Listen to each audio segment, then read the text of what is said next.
Shelby County Sheriff shootout with 2 dead in the Narrows.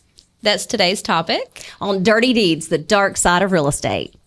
Contracts in the shadows, deals behind closed doors, money on the table, someone keeping score, foreclosures and mansions, secrets buried deep. Welcome to the stories the agents never keep.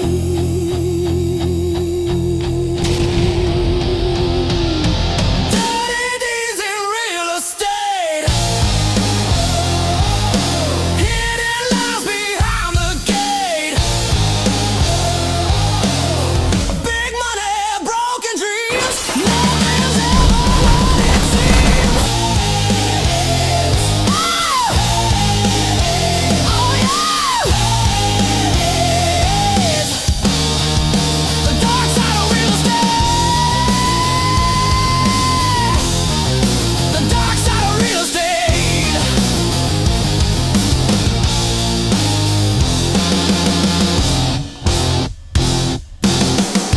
All right, so we have a guest today, Kylie. I'm super Yes. excited about this, and I'm so glad you finally get to meet him. So this Yes. is one of my very best friends, Gusty Gulas, and he's my business partner. We have been selling real estate and been friends for a super long time. So I'm glad you could finally meet him. Welcome, Gusty. Yes. Thanks for having me. He's also been mentioned in previous podcast, the one with Kyle Bedgood. Yeah, of He course, yeah. mentioned Gusty, so we're kind of going full circle here. bringing Yes. him back in. Oh, and you know, this is a rabbit trail immediately that I'm taking, but that guy has struck again, and we'll come back and talk about that later. Oh, I'm excited. Oh, yeah. I didn't know that. I'm excited.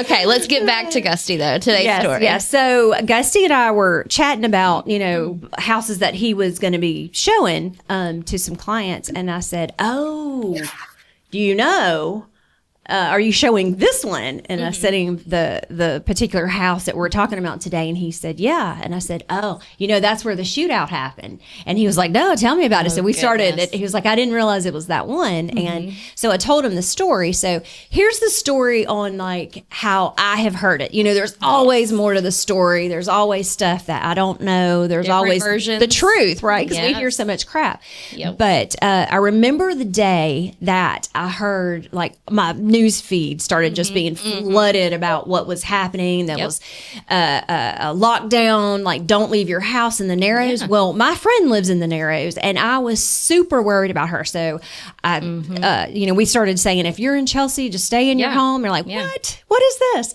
So I was texting her going, are you okay? Are you okay? She goes, it's flooded here. Like there's sheriff people here everywhere. Yeah, like it was serious. Yeah. It was legitimately serious, even though, like you said, people do kind of build things up and rumors start, but it was truly it was a very big deal. Yeah. And this was recent. A lot of our stories are, 20 and 30 years old. Right. But this was what, 2024, 2025? I think it was 2025. I think, yeah. I last year. think like early 2025, I do believe. So it's recent. And like she said, the news feeds, like social media everything was on social media that was pertaining to this. It was a big deal. Right, and telling us not to go anywhere. So I was texting Donna, and she was like, I'm fine, but, we're covered up over here and heard gunshots. And so then you start digging into trying to find out what it was that happened. And from what I understand or what I've heard is that the HOA was trying to foreclose on this property because the yard had not been kept up, which y'all, more and more people are getting. I have more requests these days for no HOA. I had 2 this past week saying, this is what I want, but no HOA. Can you talk about that a little bit for y'all? Is it normal? I mean, HOAs are common where we are for sure, but is it normal for HOAs to take it that far? Well, they have the right to. Yeah, I understand not paying your HOA dues, or you just being completely completely ridiculous and not compliant. But for a yard, can they foreclose on a house, or can they just fine you? Can they put a lien on your home? How does that work? They can do all of it. Okay. Interesting. Cutting your grass. It seems like that's pretty aggressive behavior. Right. Of course. And you just got to realize, like, all these HOAs, some of them are run professionally, some of them are ran by, the folks that are living in the neighborhood. There could be an attorney that's running it. It could be somebody that just doesn't have anything better to do. So everyone is different, but for grass, right. It seems a little extreme. That seems pretty aggressive. Well, this is just what I have heard, that they kept sending letters and fines and nothing was ever happening. Well, that's just, there's a reason now. Right. Of course, there's always more to it. Yeah. Evidently, in the house, right, there was a man that lived there and his son that lived there. Well, there had been another son that lived there, and that son killed himself a long time ago. I think he hung himself. I don't remember how, but yes. Is what I heard. But the actual homeowner was in his 70s. He was an elderly man, and his name was on everything. Yes, and I think there were some mental issues coming in, and I also think that the son that lived with him, I've heard that he allegedly had some mental issues also. Right. And so they weren't worried about a letter from the HOA, and they weren't worried about cutting their grass. Evidently not. So mom, I've heard, who lives in a different part of the country. Not your mom. Yeah, mama of the son. Yes. Said she was worried because she hadn't heard from them, and she knew that both of them have some issues. So asked them to do a wellness check. And that's, I guess, where the issues came in. And I guess he got paranoid somehow. And the son. Yes. And he shot at him. Correct. And they shot back in, and it was a big deal. I think there was from what I've heard, there were shots, and there were also some gas bombs, or what are they called? Gas canisters is what the news. Molotov cocktail? The news has been calling them gas canisters. And our producer, he will edit as needed, but the dad is, we can refer to him as senior, and the son is junior. Okay. I like it. But there is a first and a last name, but they were a senior and a junior.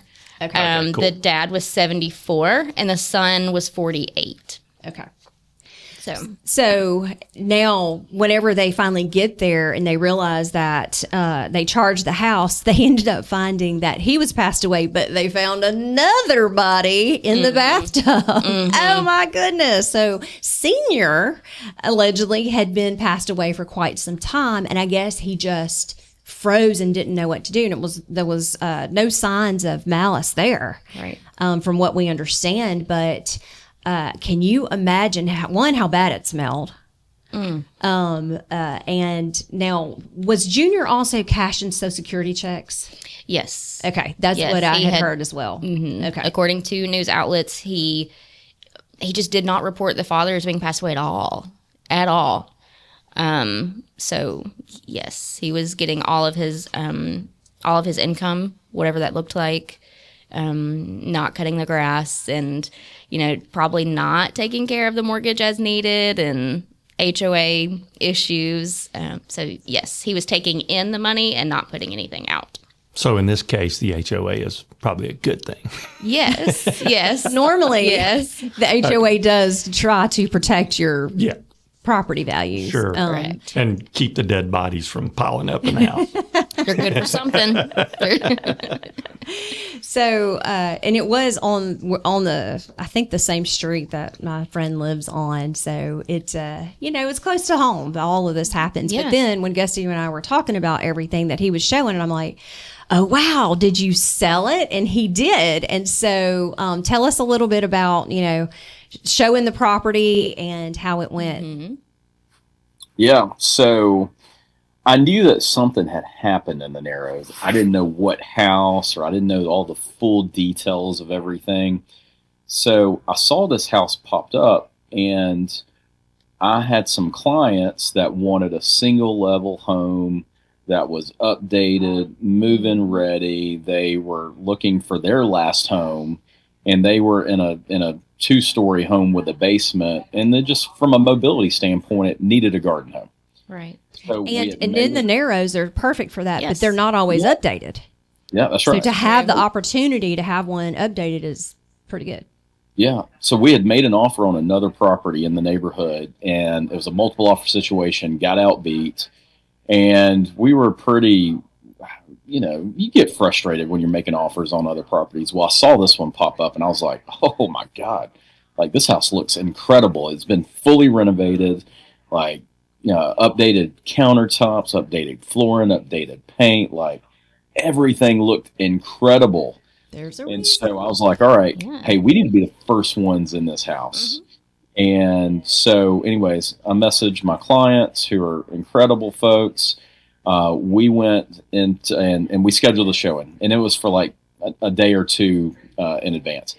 So, but I knew that something had happened in theirs. I just didn't know which house it was. So Right. I reached out to Jenny, and I was like, Jenny, hey, I'm going to be showing a house over here. Do you happen to know which house it is that something happened? And then, putting 2 and 2 together was this house I was about to show. And so she told me the story of what she knew about the property. So I was like, I all do right, love these synchronicities, though.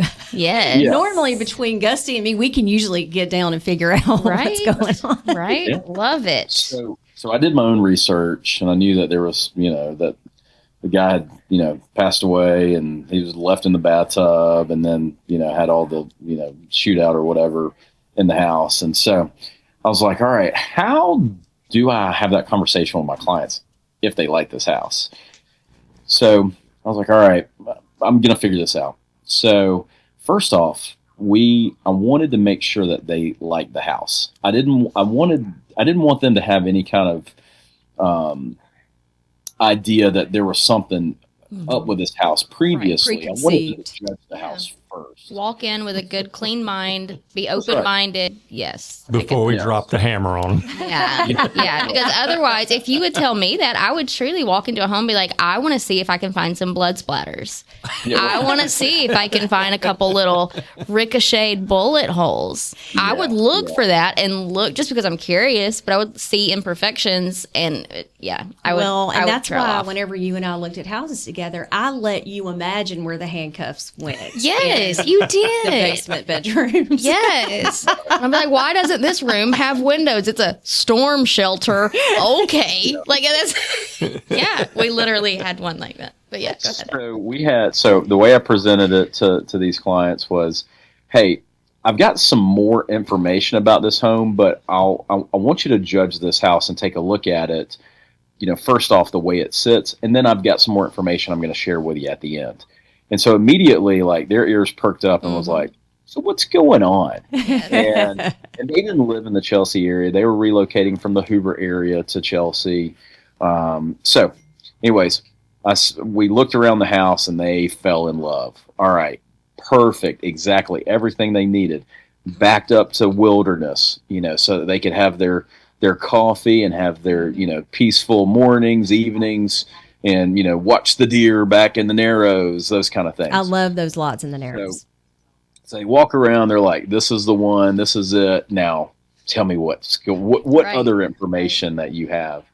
And so I shared the story. I was like, so you can look this up online and you can Google it. But my understanding of the story is an elderly man passed away. The son, I evidently put him in the bathtub and let him sit in the bathtub, did not call him or anything for X number of days. And there was a wellness check, or somebody went to check on the house. Cops were called and ended up, whether it was a shootout or whether he killed himself, I don't know. And I don't really know from the reports if he killed himself or actually he got shot and killed or whatnot. But there was, another kid, he's older than me, passed away through a confrontation with the police or the sheriffs. And so they're like, okay, that's interesting. And so and then the husband chimes in and he goes, son, that don't bother me. He goes, I fought in Vietnam. He goes, I've seen a lot and I ain't scared of nothing. Okay. Perfect client. I said, Yes. all right, so this is the one then. All right. Yeah. Easy sell. Okay. So I was like, so I didn't know how to really position it, but I did want to let them know, like, hey, there's some history with this house. Mm-hmm. So, anyways, it really it was funny because he's like, man, I fought in Vietnam and that don't scare me. And so they call it the ghost house. And so, and I've checked in with them and they said they love the house. They're so happy there. And that, ultimately that's what matters. That is what matters. Right. I think if they would have moved in, bought the house, moved in, and they found out something afterwards, they may have felt probably something a little bit different, but because we were proactive, because we did our research to try to figure out, hey, I knew of something in the neighborhood. This happened to be it. So I think being transparent helped throughout all this. And ultimately, I think we've just found the perfect buyer for this house. Yeah. And, another agent may not have even bothered telling them. Mm-hmm. Or what if the agent didn't even know, right? The neighbors are going to be the first to say, we were wondering 100%. Who was going to buy it. Yes. Yes, absolutely. Well, and it's probably, with something like this, everybody's going to be super intrigued at who's the new neighbor. Yeah. Mm-hmm. And they're going to want to know everything. So, and I don't know this, but my guess is, they probably had people like just, wanting to get to meet the new neighbors and understand like who they are. And so hopefully they've been, greeted very well in the neighborhood because this is only just, they just bought the house a couple months ago. So, anyways, I do know that they love the house. And, they call it the ghost house.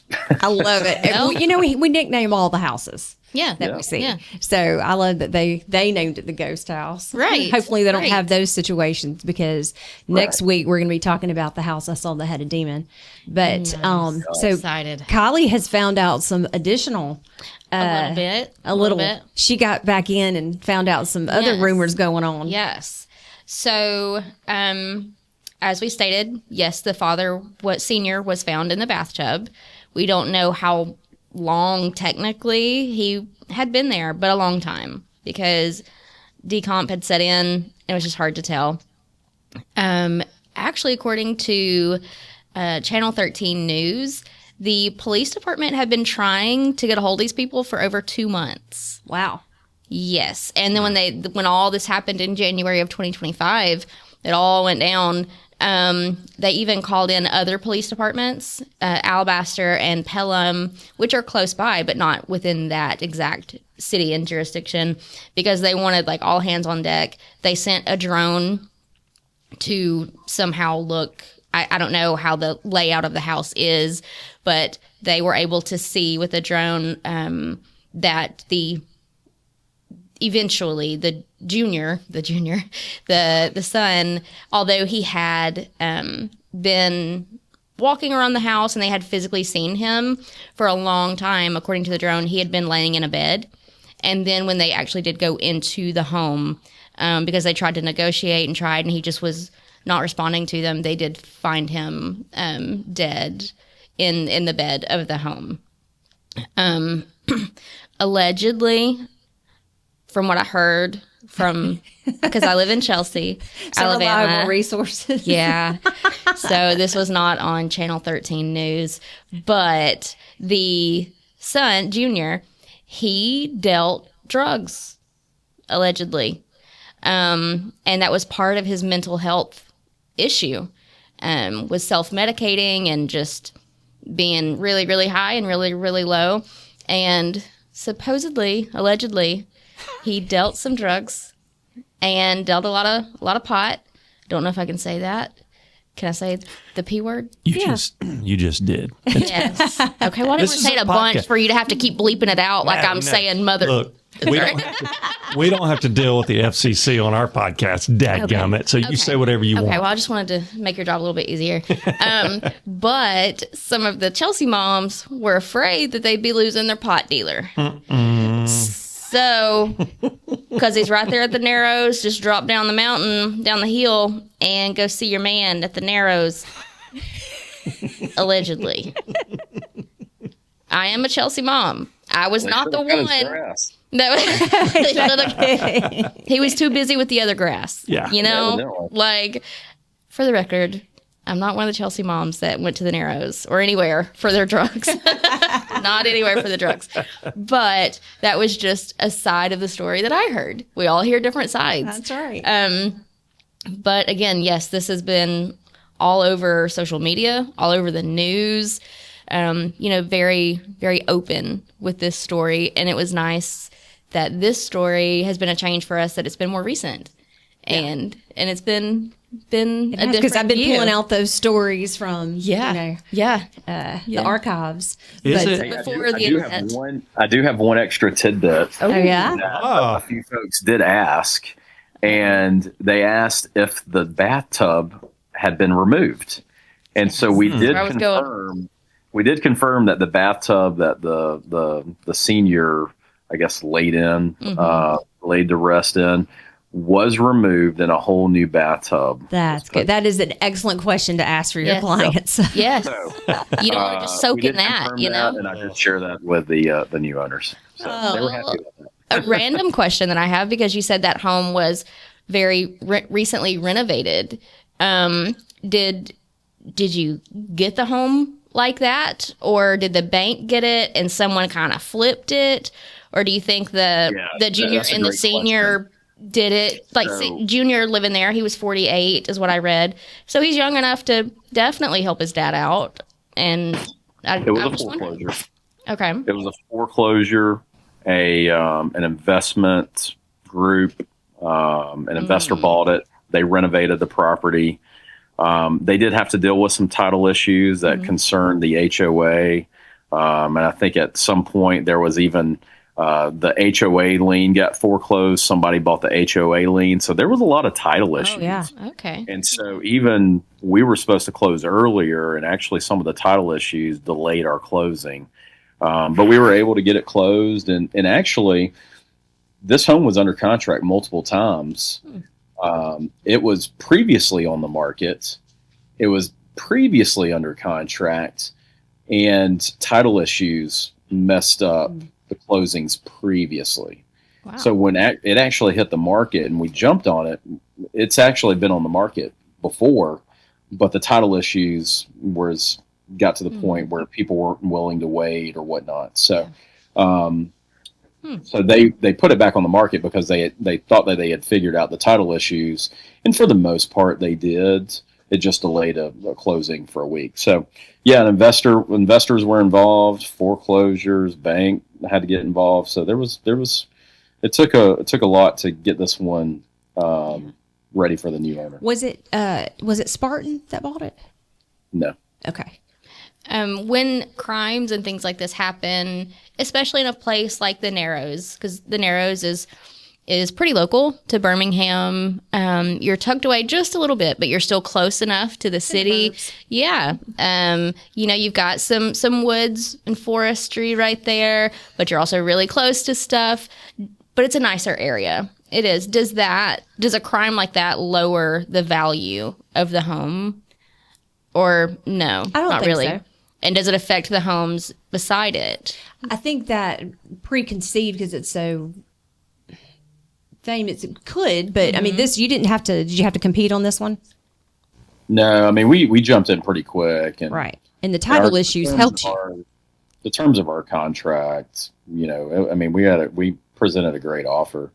I thought that the home was fairly priced, especially for the condition of the home.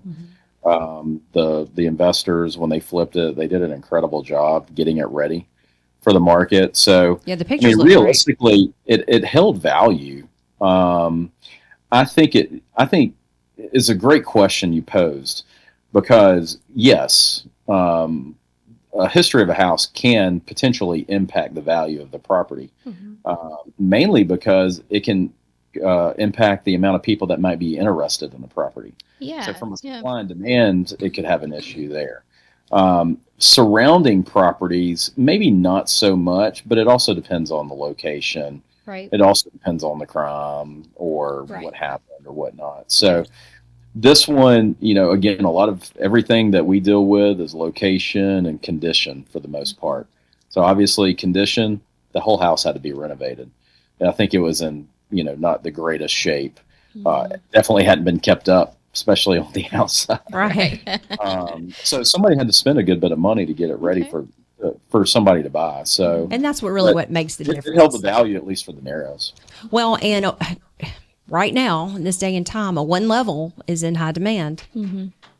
So Yeah. And you always say every house will sell. it will. Every house one of will. them. And, and they tore down the O.J. Simpson crime scene house, and I'm like, they probably could have sold it for more because it was the O.J. Simpson. You would think.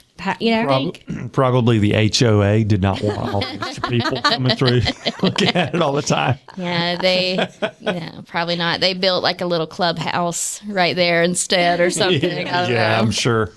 I think houses get torn down a lot anyway, though, in that area. Yeah. But I've always thought about that. But, I can see where if there was like this mass thing that's happened, and everybody in town knows about it, they might stay away from it. Like the one that Tammy, when she came on about Huntsville and told us about Huntsville and Kentucky. Yeah. I can see. But, that house was even torn down with the where they were fed to the alligators. Yeah. Yeah, in Mississippi. So, Go back and listen to that podcast, everybody. That's the first episode, I think. It was the first one. Yeah. So, but I think Gusty has a good point. They renovated it so it really wasn't, had a whole new perception with it. So, and you ain't scaring his clients. No. Vietnam. But There's no G. Gusty, thanks so much for being here today on the Dirty Deeds podcast, the dark side of real estate. We're going to get you back on to talk about some more of your juicy stories, because I know you have a ton of them.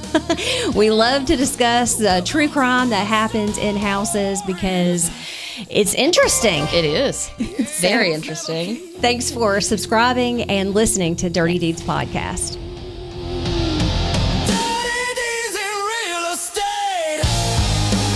The content presented in Dirty Deeds in Real Estate is for informational and entertainment purposes only. The views and opinions expressed by the hosts and guests are their own and do not constitute legal, financial, real estate, or professional advice. While we strive to provide accurate and up-to-date information, real estate laws, regulations, and practices vary by state and are subject to change. Listeners should not rely on any information presented in this podcast as a substitute for advice from a qualified attorney, licensed real estate professional, financial advisor, or other appropriate expert. Any stories, case studies, or examples discussed may be based on real events, but may include altered details for privacy or storytelling purposes. References to specific individuals, properties, or transactions are not intended to identify or defame any person or entity. Neither the hosts, producers, nor affiliated entities assume any liability for actions taken based on the information provided in this podcast. By listening, you agree that you are solely responsible for your decisions and actions.